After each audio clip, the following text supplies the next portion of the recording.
Olá, sejam muito bem-vindos a mais um vídeo. E nesse mês, nós iremos falar de times que quebraram e tiveram que fechar as portas. Essa pauta voltou a ter destaque recentemente, quando o tradicional Bordeaux da França faliu. Mas isso é bem mais comum do que parece. Então, vamos revisitar alguns casos e ver o que aconteceu com esses clubes.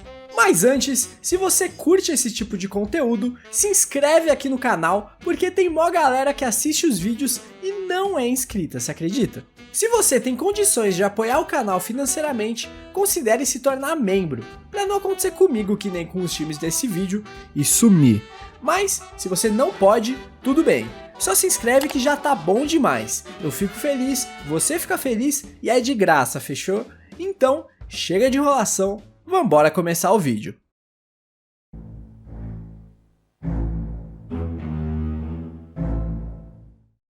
Começando pela equipe que dá a ideia ao vídeo, o Bordeaux era um time muitíssimo tradicional na França. Ele conquistou a Ligue 1 6 vezes, a mais recente delas em 2009. E desde os anos 60 vinha disputando a primeira divisão de forma praticamente ininterrupta. Depois da pandemia, a crise financeira que já acompanhava o clube há alguns anos se agravou muito e acarretou no rebaixamento na temporada 2021-22. E se o time já não conseguia se manter direito na primeira divisão, imagina na segunda, onde a receita diminui drasticamente. Com isso, em 2024, após 2 temporadas sem conseguir retornar à elite, a Liga Francesa reprovou as contas do clube, afirmando que a equipe não teria condições de arcar com suas dívidas de cerca de 40 milhões de euros, e rebaixou a equipe para a terceira divisão. E para quem achou que não tinha como piorar, alguns dias depois, a federação jogou o clube para a quarta divisão. A única salvação do Bordeaux seria ser comprado, mas isso não aconteceu. Assim sendo, o clube renunciou ao seu status de profissional e declarou falência, fechando as portas nesse ano de 2024. Se você acompanhava o futebol francês por volta dos anos 2010, você provavelmente já ouviu falar nesse clube. Muito característico por ser uma das únicas equipes do mundo que utilizava rosa como cor principal do seu uniforme. E por cogitar mandar seus jogos na Suíça, porque não tinha um estádio na região.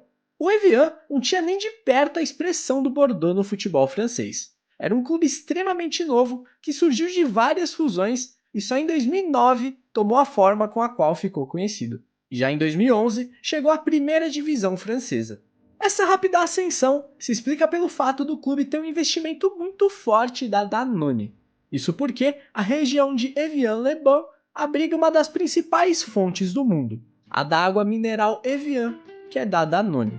A equipe se manteve na primeira divisão por 4 temporadas, até 2014, quando uma briga pelo controle do clube terminou com o fim do aporte financeiro da Danone. Daí em diante foi tudo por água abaixo. Já na temporada seguinte, o Evian foi rebaixado por dificuldades financeiras e logo em 2016-17 o clube fechou as portas. Depois disso, tentaram reviver a equipe com outros nomes, identidade e começando lá da 7ª divisão, mas ainda não conseguiram retornar. Atualmente, o clube que herdou o legado do Evian está na 4ª divisão. E sem o aporte da Danone, é bem difícil imaginar que ele vai voltar à elite tão brevemente.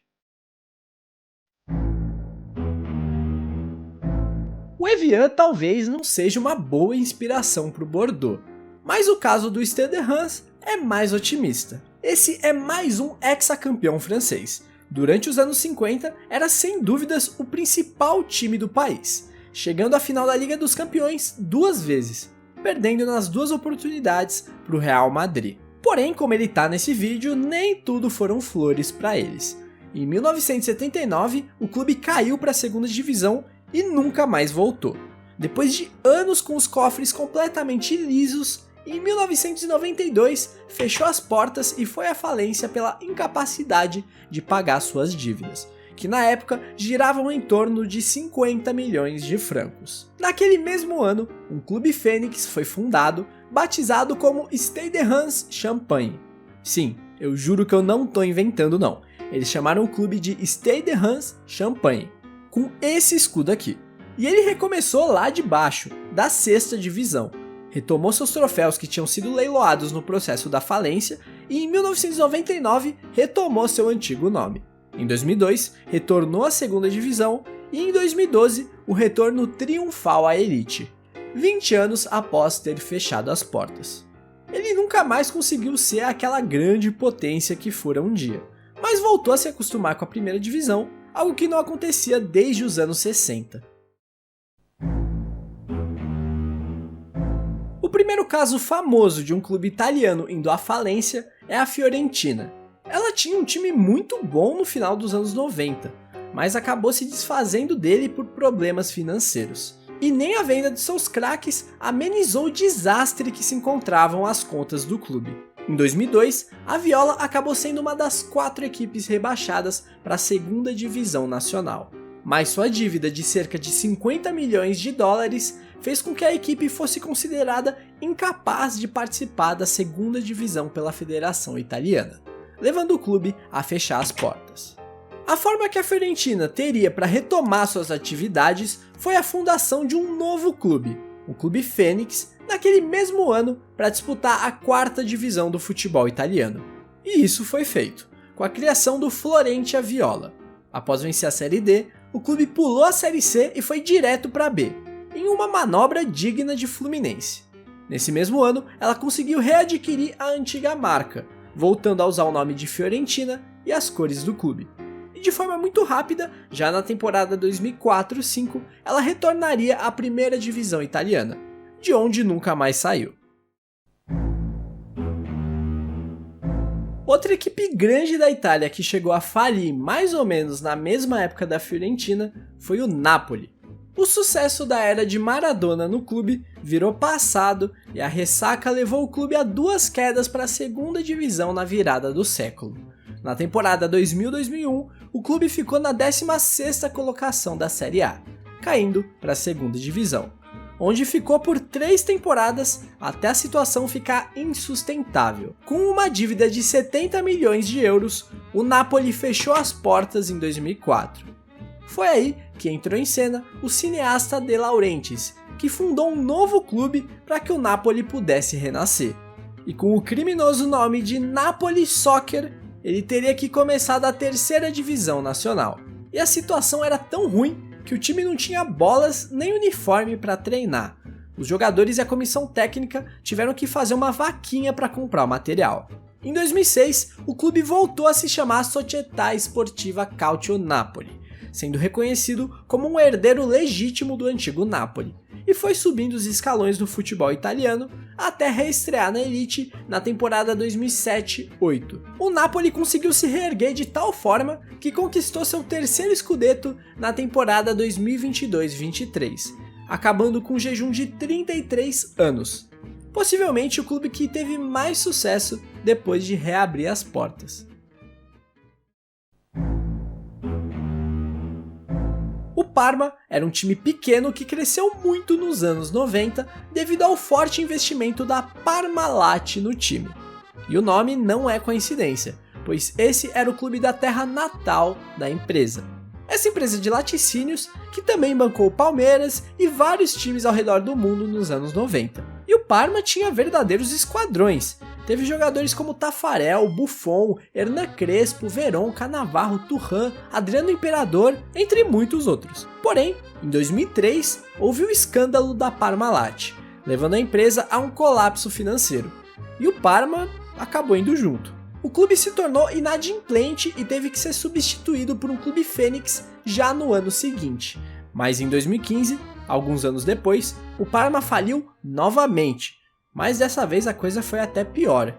O time foi lanterna da temporada 2014-15, enquanto eles estavam lá apanhando de todo mundo no italiano, ele foi vendido 2 vezes em um período de 3 meses pelo valor simbólico de €1.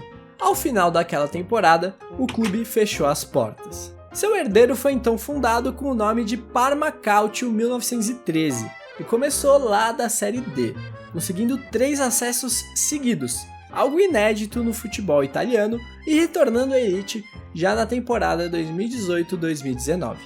O futebol italiano sofre dessa sina faz tempo, e são inúmeros os casos de times falindo todos os anos. Dos 63 clubes que participaram de ao menos uma edição da Série A, 40 faliram pelo menos uma vez nos últimos 35 anos. Gente, isso é assustador.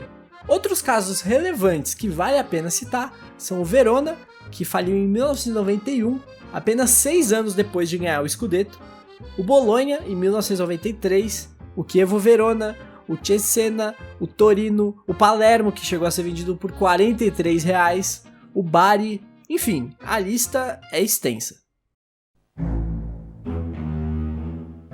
Na Escócia, o campeonato é revezado entre Celtic e o Rangers.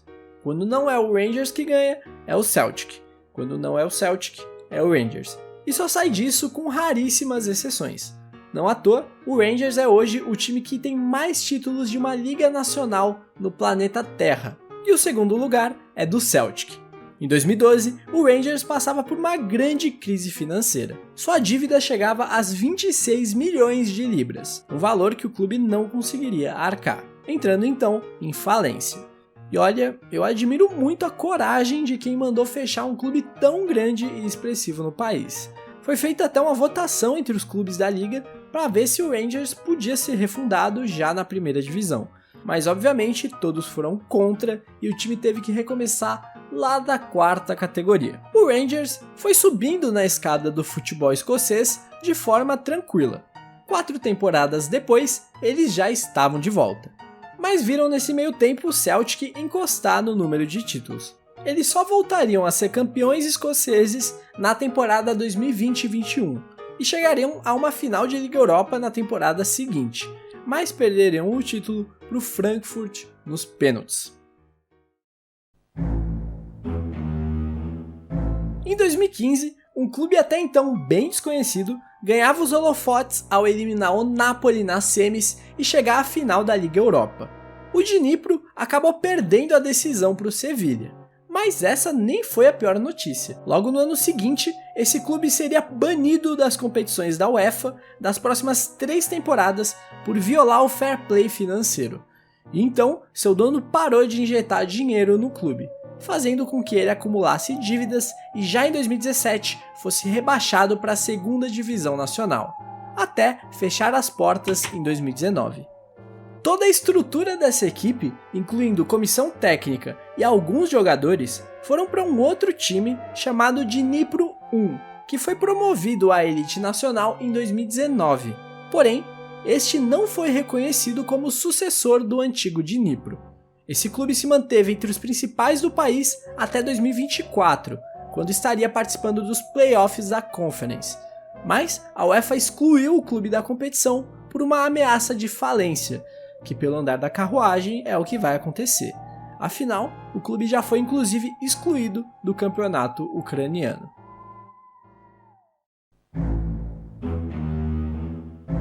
Aqui na América, também houveram casos de grandes clubes indo à falência. O principal deles foi protagonizado pelo Racing em 1999. O final dos anos 90 marcam uma época obscura na história de uma das equipes mais vitoriosas da Argentina. A coisa estava tão feia que o presidente do clube chegou a promover uma sessão de exorcismo para afastar os maus espíritos. Mas pelo jeito não funcionou, e o clube fechou as portas em março de 99, por conta de sua dívida superior a 30 milhões de dólares. 3 dias após a falência, o clube teria uma partida contra o Talleres, mas evidentemente esse jogo fora cancelado, porque o Racing já não estava mais entre nós. Porém, mesmo sem jogo nenhum para ver, os torcedores do Racing lotaram o estádio El Cilindro para expressar seu amor incondicional à equipe. E funcionou! Dias depois, o governo avaliou que a extinção do Racing tinha consequências populares mais drásticas do que os problemas financeiros, permitindo com que o clube virasse uma empresa que teria que liquidar as dívidas em 10 anos. E o mais impressionante é que em 2001, 2 anos depois de falir por alguns dias, o Racing quebrou um jejum de 35 anos e se sagrou campeão argentino.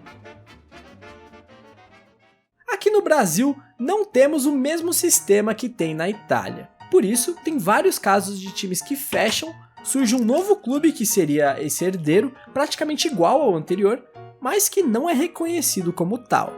Por exemplo, o Icasa, que está aí hoje, não é o mesmo Icasa que ganhou o Cearense nos anos 90. O Novo Horizontino, que está aí na Série B hoje, não é o mesmo Novo Horizontino que foi vice-campeão paulista nos anos 90. Outro caso que gerou muita polêmica aqui no Brasil aconteceu com o próprio São Paulo, que foi fundado em 1930 como São Paulo da Floresta. Porém, em 1935, houveram desavenças políticas que obrigaram o clube a encerrar suas atividades, retomando em dezembro daquele mesmo ano. Por muito tempo houve um debate sobre a data de fundação do São Paulo, se era 1930 ou 35, mas todas as federações hoje reconhecem que o clube de 1930 é o mesmo de 35. Portanto, o certo é considerar o São Paulo e o São Paulo da Floresta como o mesmo time. Outra característica daqui é que é bem difícil imaginar um cenário em que um dos times grandes venha a fechar. As dívidas são bem maiores que todas as outras que aparecem na lista.